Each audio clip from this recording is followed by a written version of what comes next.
All right, guys, and welcome to another episode of the Bluewater Cruising podcast. Super excited today. I've got Matt and Ashley here on the podcast. We're going to dive into their journey with them. They just came back just recently from a good stint through the Caribbean, cruising through the Caribbean with their family on their boat. So they've gone the whole way through the process and are now getting out of the process, or getting out of cruising for now, maybe, or forever. I don't know. We haven't talked about it yet, but we will talk about it. And so, excited to have you guys here. Welcome to the podcast for those of you that are listening. Again, my name is Chris, and we'll dive into it here. So, Matt and Ashley, we met you guys, over a year ago now? Maybe? It's been a while now. Yeah. And maybe a little over a year ago. I think you came through one of our early programs that we ran. And Ashley, you are a realtor and run a whole real estate team and business. And Matt, you're a professional diesel mechanic, which I'm sure came in extreme, and you run your own business as well. And I'm sure that came in extremely handy while you were out cruising, which we'll dive into a little bit more as well. But and you guys, where are you from? You're like in the middle of the country, landlocked, right? In the US? Chillicothe, Missouri, right north of Kansas City. Chillicothe, Missouri. Amazing. And before I forget, so there's something, your boat, you called it Greatest Thing Since, and there's something to do with your town, right? Is that the first sliced bread machine was invented in Chillicothe, so therefore we called it the Greatest Thing Since sliced bread. We have grills painted all over our town, and we're considered the home of sliced bread. So we had to do the greatest thing. Chillicothe, Missouri is considered the home of sliced bread. There you go. Yes. All right. Amazing. Cool. All right. So, that's a brief intro to you guys. And so it was 12, 18 months ago, we met you, and you embarked on what some people would probably say is an insane, crazy adventure. And what I want to know is, well, first of all, maybe tell us a little bit about yourselves, and then how you got this wacky, wild, and crazy idea. Well, I'm Matt Gabrielson, and how did we get this idea? It started as an anniversary gift. We were going to go to Kansas. I'd never been on a sailboat before, and there's a lot of sailing in Kansas, so we decided we were going to go out there, which somehow morphed into buying a catamaran and going onto the ocean without ever doing it before, essentially. Yeah. Actually, he came home and just said, "Hey, I think I want to sail a boat." And I said, "Well, okay, let's do it." And he was ready to go tomorrow. And I said, "Let's take a class. Let's do something, learn, we're landlocked." So yeah. Okay. And then how did you find us? Actually, the sailing school that I went to for a week was called Bluewater Sailing in Fort Lauderdale. Mm-hmm. Okay. And somehow Google algorithm put it all together, and that's how we ended up watching a video for you guys. Yeah. That's amazing. So you went to the you went to the Bluewater Sailing School in Florida, and then by Google you came across us because we're Bluewater Cruising, and then the whole thing came together. Wow, amazing. And it all started with, did you do the sailing trip in Kansas? Nope. Skipped No, you didn't do it. Together. Yeah. Nope. All right. Yeah. All right. So that was just like, that was the kernel of the idea that then grew and grew and grew, and very cool. Okay, well, can you walk me through maybe like, and the reason I ask this question is I know there's lots of people that watch what we do, watch what people like you've done, and the question that we constantly get is like, how did you do it? How did you go from the life that you were living to all of a sudden spending, just about a year on a boat, full-time sailing in the open ocean? Well, we both own our own businesses. I have 3 locations across the state of Missouri, and she has her real estate brokerage. And so it was, that was probably the most difficult thing to just walk away from. Mm-hmm. Little background story. We had our house listed. It was going to be sold. It didn't sell right at the end. So we ended up with a house with a pool and 4 acres. and a boat and three all businesses all running at the same time. And some of that was supposed to have been shut down a little bit and did not get shut down. So yeah, when we took off, we just left. We said, you guys can figure it out or you can't. I don't care. Yeah. So we just did it. We just literally I said I was leaving. I told Ashley, it's like, we're leaving. I don't care how it works. Here's the date. Here's the date. We're leaving. Figure it out. Yeah. And so what I did, a little bit of what I did was I took off about a month before we started this journey and stayed in town and just didn't go to work. Mm-hmm. That kind of gave everybody at work Matt's not here, but I was still in town kind of thing. So I was off work long before I left, which is terribly boring, but it worked out all right. We just did it. We just made up our minds and said, this is what we're doing. We did our sailing, like our ASA certification in August of 22 and end of August. And then once we got back from there, we had went and looked at a few boats because we did it down in Fort Lauderdale. We decided, yes, this is what we wanted to do. Sailing was perfection and we felt wonderful out there. But we are used to working 80 plus hours a week. And we have 3 daughters, 13, 10, and 7. And they were being raised with parents that were literally on the phone constantly. And it was just let's get them to a different world and let's just be us 5. We kind of like them. Sometimes we want to keep them. So we decided. Sometimes. Sometimes. And in January, we bought the boat. And we said March 1, we planned on leaving in May. So we said March 1, our businesses are just going to have to figure it out. So that was probably the best decision with them trying to get it taken care of before. And now we don't know if we actually have jobs now. Yeah, we came back to, what are you doing here? Yeah, and it's why are you here? Well, I mowed the lawn twice at my home yesterday, so I got to do something else. I can't mow it every day, so... I was gonna ask, like, what did it? I'm assuming you guys are smart people. You like put some system, or you had systems in place. Things was going, but there is always that fear. I mean, we hear it all the time from people that run businesses. I can't leave. Like the business is gonna fall apart. I'm assuming it didn't, based on what you just said. It's not gonna fall apart. Just leave. No, they didn't do anything wrong. They just nailed it. All my guys did fantastic, and. Yeah, no, it works great. So you've come back now, and now you don't have anything to do back in town.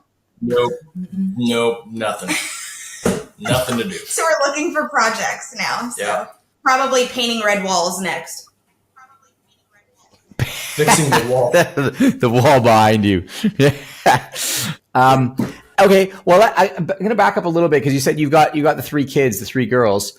How did it go with them? Like, as far as them being, were they on board with the idea to, hey, let's go and do this? Were they not on board? Were some of them on board? They were ready to go. They enjoyed it a lot. As we got towards the end of what we were doing, they were ready to come home and see some friends. And then once we got back for, I don't know, maybe a week, they were like, oh, real life sucks. It was because, like 7 a.m. Softball practices and soccer after school and just going again. Everything went right back to where it was, just 100 miles an hour. And they were like, wow, we had it pretty good there for a while. It's like, yeah, we did. Just kind of doing what we wanted to do for a good long while. So, right. Okay, so there was no challenges with them, like not wanting to leave the friends in the beginning. They were just on board from the beginning, like, hey, let's go do this with you guys. Sounds rad. Yeah, no, I think they were pretty well on board from the word go. Yeah, they didn't know what to expect, and we didn't even know what to expect. So it was going to be an adventure that all 5 of us were going to do together, and And Yeah. it actually took us a while to find other kid boats. We really didn't find any kid boats till the very end, towards the last month. We hung out with the Vargases. You've had them on here, and they were awesome. And once we met up with them, it really kind of helped. I think them more than us, because I think they were tired of me more than I was tired of them. They needed other people to talk to. So it's true. Yeah, Even me. but they really enjoyed it. Once we found other kids out there, they really enjoyed it. Amazing. All right. And what did you guys do for school? It was summer. It was summer. We didn't do any schooling while we were gone, so we just let them be. They're bookworms anyway, so they were reading books and doing all their stuff all the time, and we had little like activity books and stuff, but we didn't actually sit down and have a hard class anytime. Cool. Okay. And so what was the timeline for this for you guys? You bought the boat when again?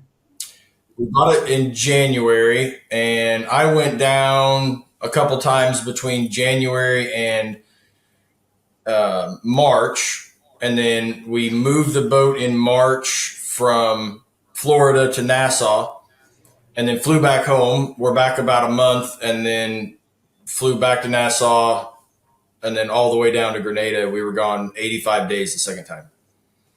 Okay. And then from Grenada you flew back, and now you're back in Missouri now. Cool. Yep. And what's the so, because the last time we spoke, you said you guys are stopping, you put the boat's up for sale. What is it? What was the impetus to stop? I don't know. We were probably a couple weeks in, and I think we were just leaving. I don't know, we were Turks and Caicos probably, and we had just laid down for bed, and we were like, we don't know if this is for us. Like, this is fantastic, but we don't know if this is lifelong, or multiple years. And we were kind of then happy that we had put a time frame on it at that point in time. And then a month later, we were like, this is fantastic. Why would, So it's an everyday thing still, is like, I love what I do and I love the people here, but there was not a second that went by on that boat that we didn't love. So it's hard. There were a couple minutes we didn't love, but there's definitely moments there's definitely moments you don't love. So so where are you at on it now then? Are you guys, do you know? Are you still in the I don't know phase? Are you still in the are you going to buy another boat? You're still going to sell this boat? Like where are you? What's your where are you at? Well, I am fixing the boat as best I can to take it back out. Mm-hmm. And if it sells in the meantime, it sells in the meantime. That is my that boat will be perfect when it leaves where it's at. Yeah. If it sells in the meantime, I don't know. We're gonna try to shoot for December, going down and getting the boat and bringing it back to Florida. There was some timeline, insurance, and tax reasons I had to stay out of the United States for a while, but I can come back now. So I'm bringing the boat back, and we are going to reassess after December. I guess we'll see where we end up. Okay, very interesting. So you're not 100% for sure done with cruising. No, not by any stretch. No, it was, man. I don't know how to explain it. Like, I try. Of course, we're from Missouri, so we're in the middle of land everywhere, land for 1,000 miles in all directions. Trying to explain to people that live here what it's like to be out there is, it's almost impossible. You're speaking another language. Mm-hmm. It just they don't get it, and I didn't get it before we went out there. I mean, it's completely different. It's a completely different lifestyle. I tell people it took me a month to figure out that nothing happens before 9 a.m. Nothing. You're not doing anything before 9 o'clock in the morning. Just get that through your brain. Slower way of life. Slower, man. It was tough because I run, like, my business was 24 hours, 7 day a week. We have a towing side of our business, and it's just right now. Everything is an emergency when you're working. You just go 100 miles an hour all the time. To just turn that off, and hey, I need this done. Okay, like today, I need this done. Okay. Like right now, like, are we going to do this today? Like, we rented a car and it was, okay, well, you're going to be there at 9 o'clock. Okay, we'll be there at 9 o'clock. You show up at 9, call them. Well, 9:30. Okay, 9:30. Call back. Well, I didn't, I'll be there around 10. It's like, oh my God. So anyway, by the time he gets there, everybody was already closed for lunch. And it's just like, nothing motivated you to get out of bed this morning. And he just kind of, when he got there, but chilling. But after I kind of figured out that everything moves slower, it was much. I relaxed a lot. So did you? Yeah, I was going to say, did you settle into that? Like, did you find yes. 85 days was enough time to adapt? Yeah, I think we did about a month in. We were like, okay. Yeah, about a month in, we kind of figured it out that. Just not gonna happen. Just figure out what you got to do to not do anything for half the day. Yeah. And that was tough to get into. But once we did, it was good. It was good. Just kind of did what we wanted to do. So okay. Tell me a bit about so you guys bought Lagoon 500.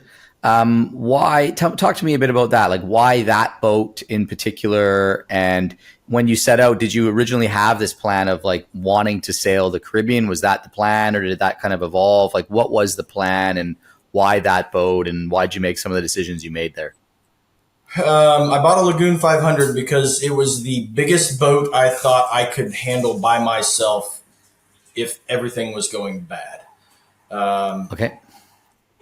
With my wife and 3 daughters, I knew I was captain, first mate, the whole. I was doing it all, the whole shebang. Yeah, so I really didn't want to get in. My daughter over here is looking at me like, oh my God, I did all things. But I just knew that if something bad happened, it was going to be on me, and I felt like a 500 was as big as I could go without being in trouble. Okay. So that's really why we chose the 500 to start. Really enjoyed the boat. We trained on a Lagoon 450. We trained on a 450, so we were kind of familiar with lagoons. Loved the fly bridge, being up top. We spent centered 90% of our time on that boat on the fly bridge. Really loved it. Interesting. Yeah. That's very interesting. I don't hear that often, actually. We hear the opposite. We hear people are like, they have flybridge boats, they don't spend any time on the flybridge. So no, ours was perfect, and that's where I would have my coffee in the morning, and then the girls would come join me, and then that's where we would plan our day. Yeah, we spent, if we were moving, we were all up there because it's got a place under the sail where you can just lay out. So the girls were laid out in front. I was steering. Ashley was reading, whatever. Cool. And we were there all the time. That was our favorite. That was our favorite spot by far. Being up high, being able to see everything. Then, so you said you were the captain. You did everything. So did you do all the sailing? Ashley, did you do any sailing of the boat, or is that was not, you weren't interested in doing that? I did adjusting autopilot. I did whatever he asked me to do, and I would have to ask for instructions on how to do it again every time. It was, what do I do again? Which line is this? Okay, good. But only when he did fantastic doing it all by himself. But the girls would love to join in as well. But, I didn't want to get interrupted in my book or anything. So he was happy wife, happy life. He did it well. Yeah. Sounds like what it's like when I'm sailing with Sayo. Don't interrupt her in her book and tell her what line needs to do what on what winch. Yes. Yeah. But sailing is still my favorite feeling ever, especially whenever I don't have to do any of the work, That's amazing. That's pretty much what it was. Yep. Cool. My daughters did help. My oldest daughter, especially, she's going to get mad if I don't give her a plug in this. And she enjoyed it. Oh yeah. The girls loved, launching the dinghy and getting everything tied on. And it was an argument every time who was going to tie the dinghy back to the boat and they love getting in there and helping. So it was a lot of fun. And so what the other question I asked there was like, what was the original plan? Were you planning on doing the whole Caribbean? Was that the plan, or did you have a plan? And yeah, well, we wanted to go all the way back down the islands to Grenada, and then Grenada all the way back to Panama. And I drastically underestimated the speed in which we could move in a day, or how far we could move in a day. And it was more based on, we did a lot of day cruising, just move from one spot to the next, one spot to the next, one spot to the next. Chill. Yeah, we didn't put that. We did one overnight or two overnights, I guess. One of which we lost the autopilot, and so that was no fun. That was the first time I really set Ashley up to sail. I'm like, here, everything it's perfect, it's set. I'm going to bed. Give me a couple hours. And I could hear, I don't know, maybe I was down there 15 minutes and I could hear the boom slapping back. And I thought, that's not right.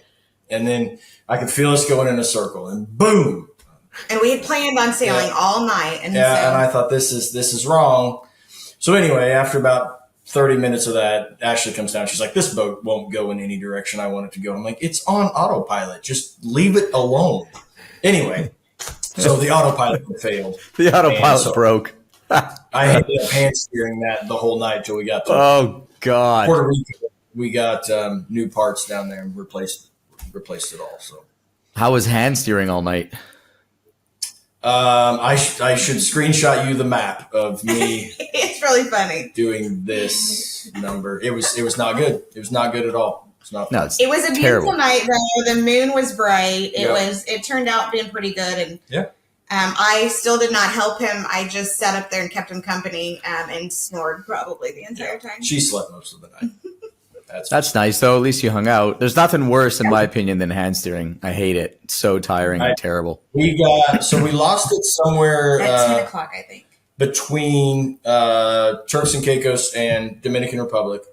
We went from the Dominican over to the far end of the far east side of the Dominican, all by hand. Well, we had it. It was coming and going, and then we sailed from Dominican to Puerto Rico by hand the next day, and that sucked a lot. That was not fun. And we parked that boat and we got off and got an Airbnb for 3 days. And I said, I don't care what it costs. I'm not getting on this boat again until it has autopilot. Yeah. We were crazy with the boat and we needed a time away for a minute. We just parked it, rented a car, and spent 3 days in Puerto Rico. It was fantastic. And then, you gave the boat a bit of a time. It gave the boat a timeout. Yeah, exactly what we did. We just said, we're done with you. Have fun. And then we got autopilot back and took off again. Away we go. Yeah. So I would recommend having a spare anything autopilot. Yeah. Very good suggestion. Very, very good. There's nothing worse than losing your autopilot. It sucked. I didn't realize how bad it was going to suck, but it sucked a lot. Yeah. I have a buddy here. He's on a monohull, and he was a new sailor too. And he was setting off from here to go 800 miles. And he had no autopilot. And he was like, he asked me, he said, Chris, is there anything that I should put on this boat before we go? And I was like, yes, an autopilot, 100% you need to put an autopilot on that. And these guys spent 2.5 years driving a van around North America. And he's like, yeah, but dude, like I've driven all over North America in a van. I don't have autopilot in a van. I'm totally happy to drive all night long. It's no problem. I'm like, it's not the same, man. It's not even close to the same. It's like comparing apples and oranges. Anyway, he left without an autopilot, and like literally less than 48 hours in, like it was like less than 24 hours in, I got a message from him and he's like, you were right. I need an autopilot. So you learned that one. We went over 100 miles, maybe 200 miles without an autopilot. I said, Never again. We're done. Yeah. We're parking this boat till we ship whatever we got to get. We're just here until it comes. There's nothing else we can do.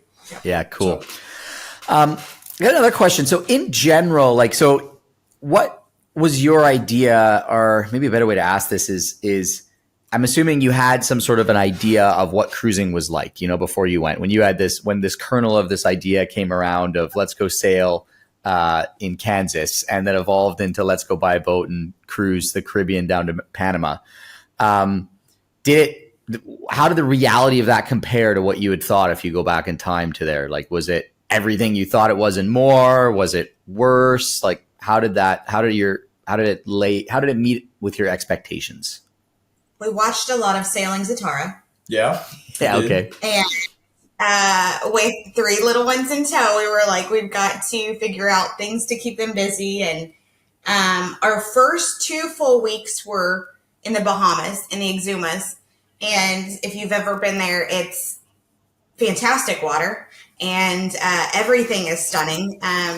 So our first 2 weeks was kind of like, oh, this is what it's going to be like. Like, it's going to be heaven every day. And, untouched waters and beachfront. And once we got down to Turks and Caicos and the autopilot crap happened, it was like, no, okay, we're going to have problems as well on the way. But I think we adjusted pretty well. Yeah, I don't know that I had any expectations going into it. I can't say that I was like, oh, this is what I'm going to do this every day. Mm-hmm. Okay. Outside of, I thought I could go farther. Like, I had a plan for, every place we were going to stop the whole way down there. That literally went out the window. Day one. Yeah. It was like, oh, we're going to sail from, West Palm Beach to West End. And then after we get there, we're going to go around and do some other stuff down there, all the way down to here or whatever. And it was like, when we got to West End, it's like, oh my God. Yeah. How was this day so long? It was like 12 hours later. We're like, this is crazy. Very first day sailing. And it was like, well, we're not going to get to the next spot to get to the next spot. So the whole thing's thrown off day one. Yeah. Very first So we started each evening, like, making our plan for the next day, depending on the wind, and really, really wanting to sail. And until we got to, like, the BVIs, we were against the wind every day. Yeah, we motored a lot. Motor sailed a lot. And then as soon as we started going south, it was like, oh, this is sailing. It was night and day difference. From when we turned the corner of BVIs and went south, it was like, thank God. We just put the sails up and sat back and enjoyed life. Yeah. It was tough getting there. Like, I've told people this, but I was done at Puerto Rico. When we lost the autopilot, I was like, well, it was fun. We're back in America. Let's just fly home. It's a good spot to park. I was out of commission.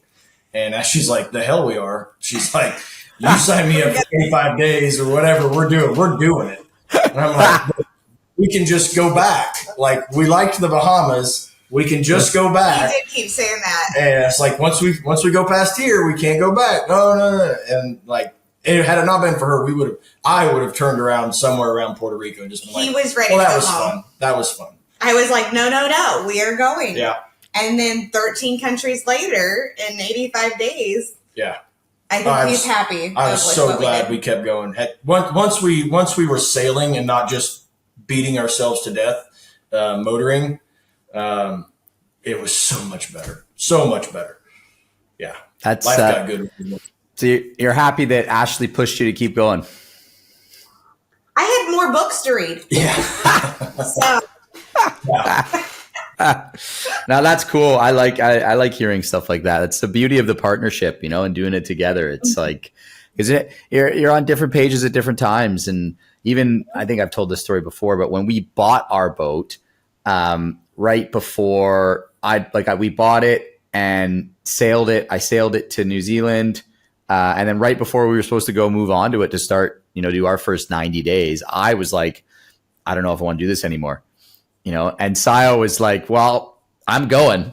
So you're either coming with me or you're not, because I'm going. So are we doing this? And I was okay, yeah fine, I'll go.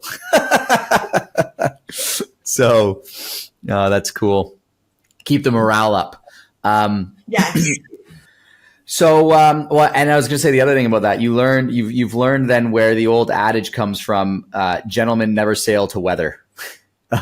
Yeah. And you know now why everybody goes one direction around the world. Downwind. Yes. Yes. Not upwind. Yeah. We actually had two different apps. He would have one app on his phone and I would have the other one. And like, we would argue over it. We're like, well, this one says this. Dang it. Like windy and...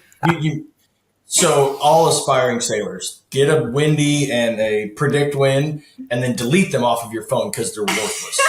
And then just look outside and see what the wind is doing. It's much more predictable. Lick your fingers, stick it in the air, and see where you're going at that point in time. Yeah, they're junk. They literally looking at the thing, and it's like, oh, wind is going to be due east all day long today. At this knottage. And I'm watching the flags on my boat pointing straight north, and I'm like, it's real time. You can't even get it right in real time. How are you supposed to predict 8 hours from now where I'm supposed to be 100 miles from here? Worthless. I'm pretty sure girls learned how to curse the apps. So yeah, while we were they did learn a few words they didn't need to hear. So you didn't have good luck with weather forecasting. No. Which it was honestly, weather-wise, it was stunning. It was glorious the entire 85 days we were out there, except we got in 2 good-sized windstorms that were unpredicted, of course, because the app said they were going to be beautiful in 18 knots, and it ended up being 48 knots, and not a good day. Not a great day. Not a good day. That's not a good day at all. No. Any kind of scary moments or anything like that? Yeah, there were definitely some scary moments. So on our first 10-day trip, I made a very rookie mistake and anchored, and then essentially we're here. We're not going to worry about weather or anything else. We've made it. Why am I looking at and overnight a storm blew up that was well predicted. It actually made national news. They had Disney cruise ship trying to get into the port where we were at, and it was bad enough that the cruise ship was like a big ship, and we were out in it. Like it was at Nassau. We were on the wrong side of the island on Nassau, anchored, and come midnight, we were laying in bed and hear this ungodly kaboom, and it was like, oh my God. And so what had happened was one of our bridles had broke to the anchor. It was an interesting, it was a very loud bomb went off on our boat. Huge explosion. And so I'm out there, and it just like, it reminded me of the part in Forrest Gump where Lieutenant Dan is just on the mast and he's losing his mind. Yeah. That was literally me laughing on the front of my boat when this is the dumbest damn thing I have ever done in my entire life. We're 5 days into this trip and we're out here just getting beat to death. It was our very first sail of just us 5. Yeah. And so it was kind of, and we had enjoyed the 5 days before. Yeah. And it was just like, holy shit, what did we get ourselves into? Yeah. And that was not a good night. No. That was a really long night. That was another time when we just got off the boat. What did you do? I pulled the anchor in, hung off the front of the boat, retied a new bridle to one side, and then let it all back out. And then about an hour later, kaboom! The other side broke. The other side. Yep. It was pouring down rain, like torrential rainfall, and he's out there, and I'm inside with a spotlight trying to help him. It was not helping. Yeah. He's whistling like a crazy man out there. It was not good. It was I one love of those these stories. I love these stories. This God cares nothing about what I'm doing right now. The ocean cares nothing about me being here. There's nothing I'm going to do about it. Might as well fix the problem. Yeah. And I was having a pretty good time actually. But I was not. It was pretty intense. It was pretty intense. But you got through it. Got through it. Yep. We woke up the next morning. Actually, the girls were flying out the next day.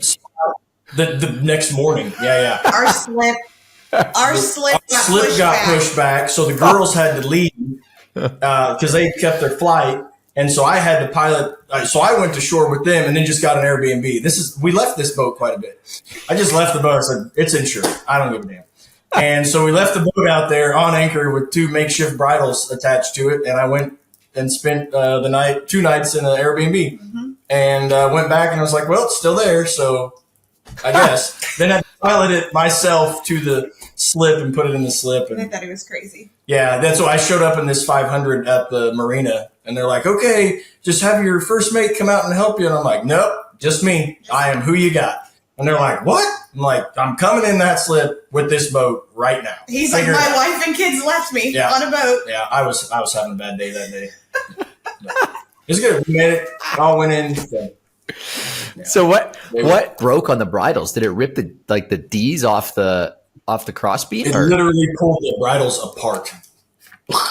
Like the actual rope failed. Yeah. Wow. And it was a huge rope. Like it was thick, and we got a bigger one though. Yeah, we got bigger ones. We were not doing that again. Yeah. Wow. Yeah. That's a good story. There were scary moments. We lost the sail north of Martinique. Lost the sail. It started shredding. We shredded it. We were going what in sail? and out of storm. Our Genoa. Okay. Blew it apart. It's getting a brand new one right now. Yeah, that's what I was wondering. I was going to ask you as I saw you were getting a new one. I'm like, why are you getting a new Genoa? But I guess if you shredded the old one, that's why. We actually repaired it in Guadeloupe. Yeah. And we were like, man, they did a really good job on this. Yeah. Yeah. It just needed a little the sunscreen was coming off, whatever. And so we had it patched up a little bit. And the very next day we destroyed it. Just literally blew it into pieces. The next day. The next day, yeah. So in a squall, so we were going in and out of these squalls all day, and it really wasn't that big a deal. But we met the squall at the island at the same time, and it was trying to get around the island as we were trying to get around the island. And so what happened was the winch for the Genoa, I popped the breaker, and I'd never done that before. And I didn't know where it was to reset it. And so the wind is coming and we were in 20, 30. Then I saw 40 knots come across the gauge and I'm like, we are in trouble. I had both sails wide, full open. Everything was up and that boat was flying. It's spinning. And I'm like, we have a real problem. Yeah. So the only thing I could do was put down my mainsail because I couldn't get my Genoa in. And so I just reached up there and just clutched that thing wide open. The mainsail all the way down. All to the side. All to the side. It kind of just stayed down on the and then once the mainsail was down, then I couldn't keep my heading. So I just turned with the wind at my back because the Genoa was taking the boat. And once that wind was full into that Genoa, it was over. It just blew it out. Just shredding, and it was like confetti flying, and we were only about a mile out from Martinique. Yeah, and so you feel like you can touch it, and it's right there. But I got scared enough that I was like, okay, girls, life jackets, stay in here.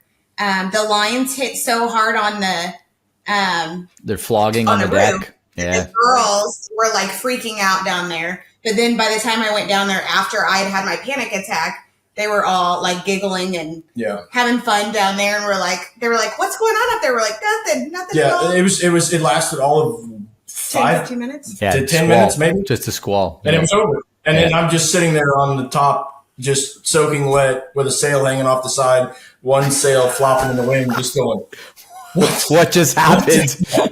Just happened. Like it was beautiful. And now it's not beautiful anymore. And I think we were in bed by 6 o'clock that night because we were just so emotionally drained. We were like, nope, we're done. So I tied a knot in the Genoa and tied the rope through it, kind of fed it through there. And we sailed the rest of the way to Grenada, another 100 miles or so on kind of ripped up. So it was kind of funny because we would meet people at Anchorage, and our kids would be talking to someone, and they'd say, "Which boat is yours?" And they'd be like, "It's there." They're like, "Oh, the one with the tore up sail." And it was like, yeah, that's how we were known. Yeah, everywhere we went, it was like, "Oh, here comes this 500 with this shredded sail hanging off the front." And it's like, yeah, that's us. It was pretty good. I mean, it was I think 3 PM whenever we got there to our place or in Martinique, and we were like, the girls were like, "What are we doing for dinner?" And we're like, "We're drinking alcohol." You're like, you can make sandwiches. We're drinking alcohol. Thank you. Yeah, that was a long day. that was your dinner. Yes. Now you know why sailors drink. Yeah. You should always have at least a handle on your boat. Yeah. That's funny. Any good moments? All of them. Oh, yeah. No, the good way outweighed the bad. Yes. Coming in at night, looking at those islands all lit up is amazing. It's amazing. Being in the middle of the ocean in the middle of the night and just stars. And we had a couple moonless nights that were just unbelievably beautiful. The people we met, we purposely went to whatever side of the island the cruise ship couldn't come to or didn't go to everywhere we went. If there was a big port, we went to the other place. Yeah. So we went to a considerable amount of places on these well-traveled, cruiser islands. I remember there's one particular story where like there was a little kid that was like, "Look at the white boys, look at the white people." And it was like, yeah, hi. I mean, we were that far off the beaten path of a normal cruising route. So, I mean, I know we were some places where people didn't come. Yeah. That generally stop. But the history, we love that. The museums, the museums were awesome. I mean, the good was way, way outweighed the bad. We had went to one that was, and I don't even remember which island it is, that had waterfalls, and it was in the town. It was right outside this town that we had pulled up to, and the people had told us, "You need to go down to Kingstown to take a taxi back up here." Like, they were just not used to people coming in and wanting to see their stuff, and we were like, "No, we're just going to hike up to the waterfalls." And they were like, "What? You don't do that. You take a taxi from Kingstown." And we're like, "No, we want to hang out with you guys." Like, yeah. And they had that was the guy who was yelling about the white boy. Yeah. He was like, 1, 2, 3, 4, 5, white boy. Yeah. So he's probably 8 years old. He's like, "Look at all the white boys." So you guys got into the cultural side of stuff, interacting, and that's our favorite. Yeah, that's what you Margaritaville, cool. Everywhere you want to go, you can do that on a cruise ship. Whatever. That's not for me. That's not what we loved. Yeah. Our love was the people. They would come out and they would paddle out to our boat every time we anchored. Yeah. Ask us if we want cookies or mangoes. Whatever we needed, or if we needed our trash taken out, and we were like, "You guys are fantastic. This is the greatest thing ever." So, yep, greatest thing since. Yep, greatest thing since. Amazing. Actually, first of all, I totally agree with you that the stars at night sailing is one of the, if not the coolest thing ever. I think it's cool. It's unreal. There's nothing that really comes close to that. No. After having gone through the experience now, like, and made the shift, and you said this in the beginning, it's a completely different way of life. Any lessons learned through that, like life lessons learned, new perspectives that you've gained, as far as having done the experience? Oh yeah. Yeah. I told my daughter just the other day, I was like, if I didn't have to take you to school in the morning, I would not go into the world. Like, I would stay here in this little house and do just all of us, that was so much fun. Being with the girls nonstop 24/7 was just, that was the greatest experience of my life. Just my family with me for 3 months. Not having schedules was a really weird thing to get used to. And like, I don't know. It did probably take me a good 2 months into it to figure out this is what life is here. Like, you don't have to, my kids don't have to go to anything. I don't yell at them because they're not late to anything. And the youngest always missing her left shoe. Well, we didn't need shoes. So like walk without a left shoe today. It was fantastic. And so we have brought that back to here, and our schedules now, like I said, we don't really have jobs anymore. We're just kind of trying to figure out what to do as nobody needs us in our offices, and our kids, if they're late to practices, stuff like that, I don't care. And I've already told their coaches, this means nothing. Like, being late is, I'm not yelling at my kids to do, this is, I would rather have that extra 15 minutes that I'm late with my kids and not screaming at them. And, in the whole scheme of things, it's nothing. So yes, definitely brought that back. And we didn't kill each other for 85 days being together 24/7. So thought about it. We did think about it. Yeah. Thought about it. Who was going to get pushed off first? Yeah. I mean, we had daily lists of who was actually getting pushed off first. But no, we did really well. That is, if that's nothing that I would, that is something that I would take away from that, is just our ability to just be a family and just function. Mm-hmm. There was just, everybody got in there, did what they needed to do, and we went on. It was fantastic. Yeah.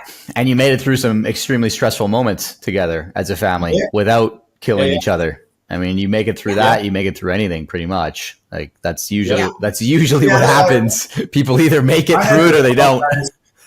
More than once to Ashley, it's like, I'm not yelling at you. You just need to do this right now. You have to ASAP right now. Find it, get it, go. I don't care what you're doing. Find me this.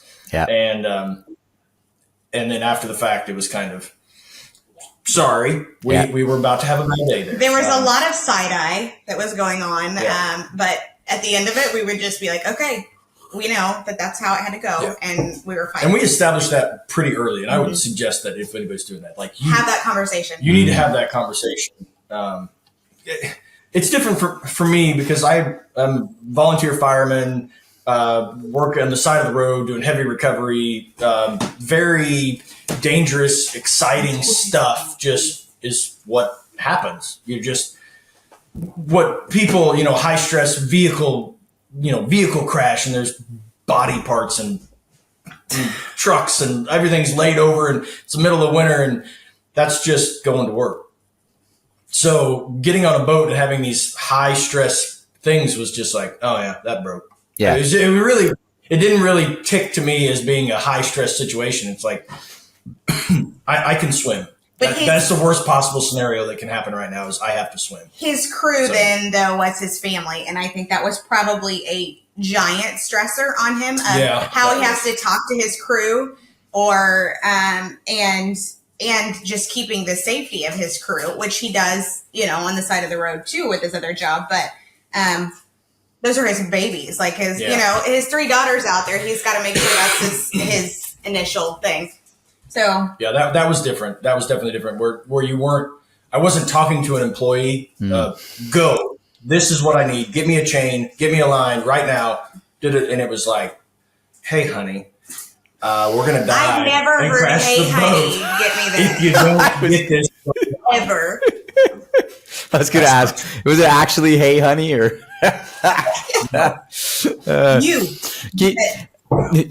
Keith and I talked about that a lot, actually. Keith, I've been through the same thing, and I mean, I still do the same thing. Keith, same thing. He's like, he had to learn how to talk to his family, not like they're his employees. They're not, and I think you bring up a really great point, and we try and stress it, and in our programs, that it's like, you need to have these you don't need to, but ideally you have these conversations before you go and set the context of, like, and you guys said it perfectly here. There's going to be stressful moments. You're going to speak to each other in ways that are not the most polite and respectful ways of communicating with your partner.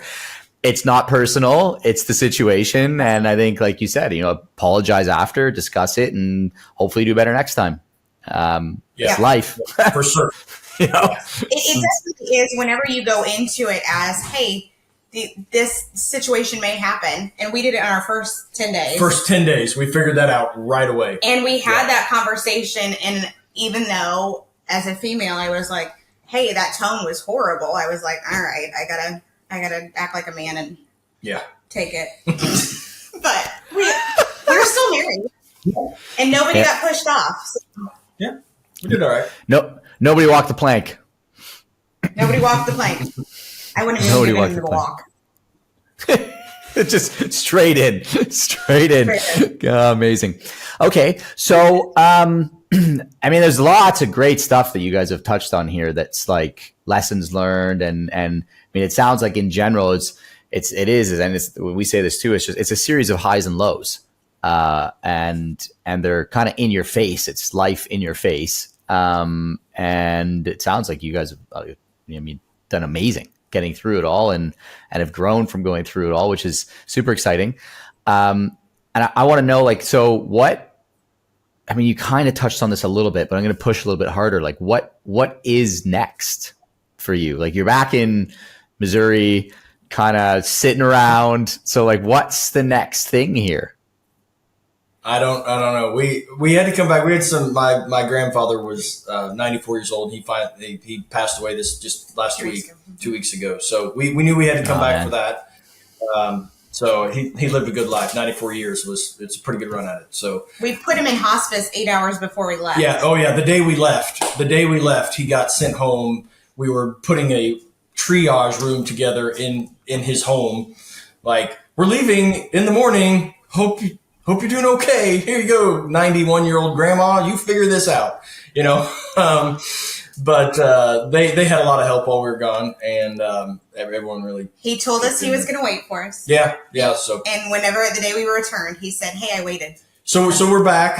There was a few management things that I had to take care of at work, just little people things and stuff.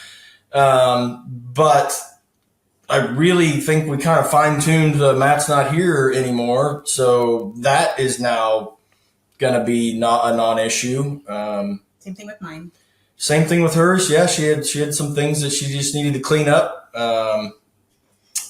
So I don't know. We don't know what's next. We don't have a clue. We're not sure where our next adventure is going to take us. The girls have started lists of where they want to travel, what parts of the world they want to see, and we're going to try to mark those things off one a year. Yeah, from here now. Yeah, we don't know. We don't know what we're doing. Cool. Okay. Well, based on what you've said on what you enjoyed cruising wise, I think you would love the South Pacific.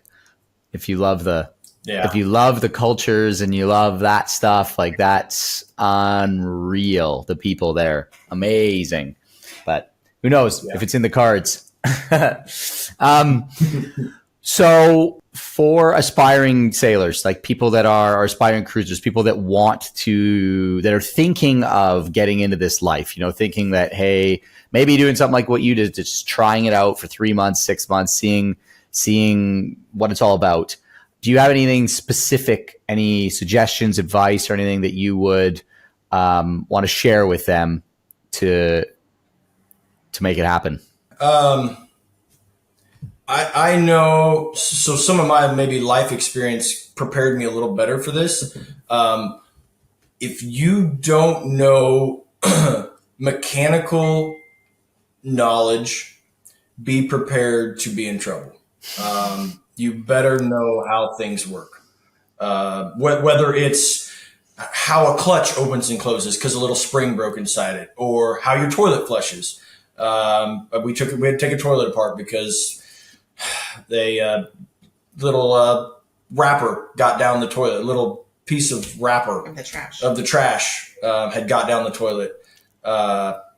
You better have a decent amount of knowledge or be able to figure it out how things function. I love how he said we, like I did any of that. Yeah. I did not. He did that. There was one member of the crew better have some knowledge around it. Somebody better have some kind of, hey, this is how this better function this way or we're in trouble. It was a daily thing where one of us said, there is no way we would have been able to do this if he didn't know what he knows. And, can take things apart and put them back together. And, of course, I think like our girls would try, but he knows how all these things function. And if I would have just been there reading my book going, let's sail. Yeah. And we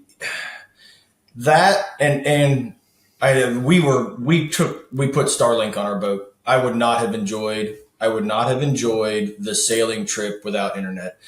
Not only for the entertainment factor, like Facebook being able to keep up with people, but the amount of knowledge that you can get off of one Google search. Yeah. Like what is in this next town that I'm looking for that I need to be? Where do I want to anchor at? Yeah. All of that stuff just is on the internet. And definitely to be away from those anchorages, like he was talking about, wanting to stay away from the touristy sites. Like we needed that because we didn't want to go anywhere near those. There was too many boats. There was too many crazy people. We wanted to, Yeah. The idea of having to go to town with my phone and figure out everything I wanted to do for tomorrow and hope there was internet where I got to there.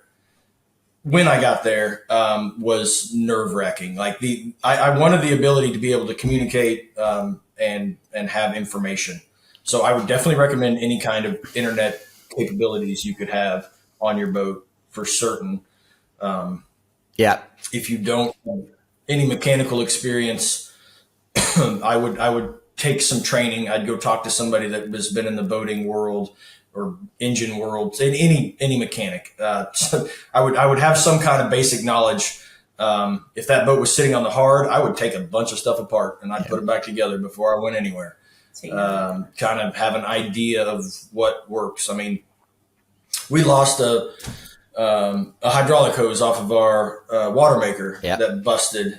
It was like the ability to just take the hose off and go to somewhere and say, hey, I need this piece put back on, and they don't really know. It's like, well, hand me your welder. I will do it if you can't do it, because they're not always, some of the places you go aren't as mechanical as they could possibly be too. They just don't have the resources. And they don't understand boats. They don't understand boats. Yeah. Those are two main things. I think internet and some kind of knowledge base on how things function. I think boat knowledge. I think zero boat. I think you've nailed that for sure. And I would say in my experience, it's like the people like yourselves, like you shared a bunch here of when I asked about kind of scary stories or things like that, they were all related to weather that you shared, and finding yourselves in weather situations. I've talked to other people and I asked that same question, and the first answers are mechanical problems. That wasn't a non-starter for us. It wasn't even an issue. Yeah, because you're competent and confident in that area. I think what I've realized is if you don't have that, you can still do it, but it's another level of stress that then goes on top of what you guys have already brilliantly shared. There is stressful moments, but then imagine it's like, okay, you had something break, you then had that experience, now you're in port and you got to fix the thing that you don't know how to fix after just going through that experience, and it's like then it starts to stack. I can see. I really, that is one thing that was just not on the list. Like if it's broke, I can fix it. I don't care. I put a pile of tools on that boat. I literally went to Home Depot and just started buying everything on the shelf. Yeah. And it was like, well, I have this in my toolbox at home. I have this in my toolbox at home. Electrical stuff, mechanical stuff, just everything I could imagine that would make my life easier, and then took it with me. Mm-hmm. And it would have been a completely different experience. If you didn't have a clue. If we didn't know any better. It would have. Yeah, 100% it would have. Yeah. Yeah.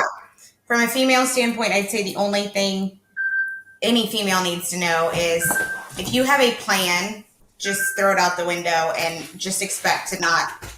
I mean, I would say if you're planning a trip like we did where we were wanting to hit different places, find, 3 3 to 5 specific ports that you want to go to. I love anchorages that. And, knock those out. But the rest of it's probably not going to happen as you plan it. No, you can't. You cannot put it in a schedule. Just doesn't function. So just like gear your head towards that before you even attempt the trip, because it's just not going to be that way. And I think it turned out even better because you let go of the plan first week. No way. So we just said, what are we doing tomorrow?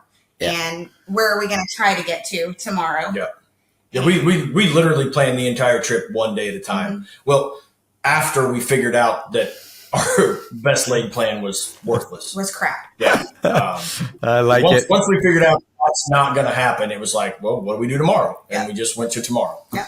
So I like that. I do like what you said, though. It's like, I think it is worthwhile to have like 3 or 5, or depending how long you're going for, but for a 90-day or a 4-month period, 3 to 4 month period, 3 or 5 places that you want to hit, but no schedule. Mm-hmm. Like, I think that's you cannot sail on a schedule. It doesn't work. No. And I think it's just to the BVIs whenever Storm Brett came through, where I was like, but we have to be here. And like, I think that finally we were like, whatever. And don't you think that's where it was? When Brett rolled through and a hurricane just screwed up a whole week, we were like, well, okay, bye.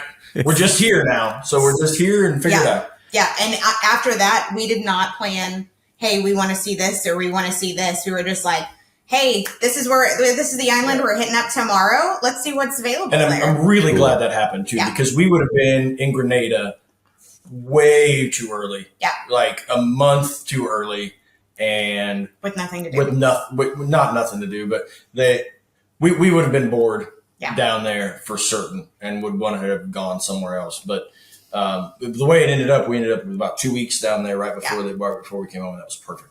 Okay. And you don't want him to get bored because he'll end up buying a boat and we go, so. Yeah. Well, I really wanted to go to South America, and Ashley wouldn't let me go. So to South America. He was like, it's only a wheel. And I was like, no, we're done. we were our sail short. Our Genoa was tied on with a rope, and it didn't look beautiful. She's like, we're just not going any further. So I was like, okay, gotta fix. Like, we made it this. Gotta fix some things first. No, it was the right call. It was the right call to get everything put back together, and that's where when we were met up with the Vergezes and we got had an awesome time with them. Yeah, and their boat was on the hard too, getting worked on down there, so it worked out perfect. We were both staying in Airbnbs with 3 kids about the same age. Yeah, it and was perfection. Just perfection. That was awesome. Cool. Yeah. Amazing. Yeah, they're a fantastic family too. Amazing family. Okay, so at this point, then your boat is for sale, and you've talked a little bit about it, and it is a very nice boat, but you're not 100% sure you're going to sell it. But if it sells, then you are going to sell it. It sounds like, but you're fixing it up. So, okay. So I'm doing everything I can to that boat to make it my boat again, make it what I want. Yeah. And if somebody else wants it, then they get a pretty good boat for because I put a lot of work into that boat. You have. It had a storied history, and we made it right. And I literally am so tired of talking to the marina down there that sends me emails. It's like, well, do you want us to fix this, or we can cobble it together? This, I'm like, no, fix it right. Yeah. I want it right. If it's not right, I don't even want you to touch it. Whether it's going to be ours or somebody else's. Ours or somebody else's. Sure I'm not sending anybody else out there either with my name on the side. So with a shredding sale or anything. Yeah. I think that comes from an owner of a mechanic shop. Yeah. It's like I'm not sending. I wouldn't do it if I'm not going to take it out the way it is. I'm not sending you out in it either. Yeah. So I don't know if it sells, it sells. If not, I got a really nice boat. If it sells. It sells. Yeah. If we have to sail it, we're going to sail it. Yep. Yeah. And that won't be so bad either. You'll be back out on the water. It wouldn't be so bad. Nope. I heard a little rumor from a little monkey that, or not, maybe a big monkey, that you're thinking about a 620. Would that be the Vergezes and it would be there. God, that's a nice boat. That's a nice boat. somebody told me. Like, wow. Yeah. Yeah. Somebody told me that if you had a 620, you'd go back out tomorrow. So Hildren's been sending me anytime she sees one. She's like, "Hey, by the way, it's out there." Yeah, that's a tough call because I like the 500. I like the size for me being able to sail it. But then, like once I got to sailing and realized, Martin is sailing the 620 by himself, I'm like, It's a beautiful boat. It is a nice boat. They have a wonderful boat, and man. So do you, though. Know. So do you. Never know. Your boat's a beautiful boat too. Yeah. Very beautiful boat. So, Yes. yeah. And I like the size of it. That 620. They had some issues. They drug a mooring ball through an anchor. Yeah. Like the winds picked up, and they just took the mooring ball and the concrete block with them. Within the grenadines. In the grenadines, Yeah. like just drug it along. Whoa, you better have your stuff together if you're going to be on a boat that big, because everything is multiplied. All the problems are multiplied if something bad happens. Yeah, That's exactly it. It's when it's. I mean, and you said this at the beginning. It's like when it's smooth sailing, doesn't really matter. You could be on a 40-foot boat, a 50-foot boat, a 70-foot boat. It's fine. It's as soon as the wind picks up and things start to go a little haywire, that's when the size starts to have a real effect, and you better be you better be sailing it really conservatively if it's a big boat. Otherwise, you can find yourself in a pretty dicey situation. So, I think currently we'll just stick with hanging out on their boat. Yeah, and letting Hildren make her amazing food, and then go back to our little boat. Little boat, the Lagoon 500. relatively, I suppose. Yeah. Cool. Awesome, guys. Well, any last thoughts or comments or anything that you want to share? There's tons more stuff that I'd love to ask you and dive into, especially since we've got into like the mechanical side of stuff and things like that. But we have a limited time for this one, so maybe we'll wrap it there. Unless there's anything else, you guys want to share that I haven't covered. Just go. If you're wanting to do it, just go do it. Yeah, it'll all figure it out. I mean, the world won't stop when you walk away from it. Trust me, everything keeps moving. Nice. I'm not going to say there weren't issues back home while we were gone, but you just put somebody in charge and say, figure it out, and they generally will figure it out. And if they don't, just fly home and fix it. It's not the end of the world. Just go do it. I'm so glad we did what we did, and I would not have traded it for another minute here. Not any of it. There were seconds that I was like, what are we doing? We're crazy, before we left. And he kept reminding me, we have it in the back of our head. Do you want it to be in the back of your head, 30 years down the road and say, we talked about it forever and we just never did it? I kept saying, I said, I am not going to have the conversation, man, I wish I would have sailed that boat one summer with my family or whatever. I said, I'm not going to have that conversation. I will tell the story of, remember that time we bought a boat and we made it 3 miles out and we sank it and the whole thing was a shit show and we had to fly back home. I'll tell that story. I'm not going to tell the story of, when we wanted to, we thought about it. I wasn't going to do it. And it was the best thing for our family, and honestly, the best adventure we've been on thus far. So, and I think it has just like paved the way for all the shit shows we're going to be in later on in life. So it's expanded the horizon of what's possible in your life.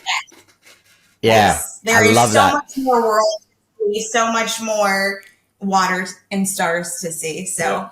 Yeah. I love it. I have to say, I talked to a lot of people that want to do this, have done it. And I literally I've yet to meet somebody that has said to me, they regret the decision to buy a boat and go cruising.